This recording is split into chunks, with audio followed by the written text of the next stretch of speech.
Alors, ce qui est choquant en particulier, c'est la façon dont M. Messia a lancé la cagnotte en instaurant clairement, dès le départ, une compétition.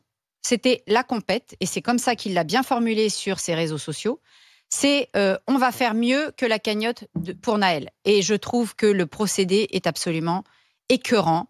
Et quand, en plus, vous regardez derrière les commentaires des gens, c'est du vomi de racisme en permanence autour de cette cagnotte. Donc, que ce policier, il y ait une cagnotte pour lui, bon, bah, moi, je vois pas pourquoi. Pour la famille du policier. Pour la famille du policier. Non, mais moi, il n'y a pas de problème avec ça. Qu'il y en ait pour Naël, pour la famille du policier, pas de problème. Ce qui me gêne, c'est le discours que M. Messia y a mis, qui est empreint d'une forme de justification de l'acte.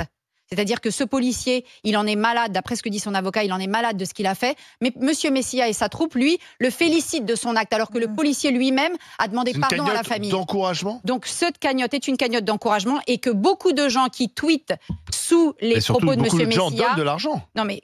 Non seulement ils donnent, mais en plus, ils se permettent, en donnant leur argent, en plus, ils crachent sur la mémoire d'un jeune homme en ayant des propos ouvertement racistes. Donc c'est vraiment... Barbara intellectualise tout ça.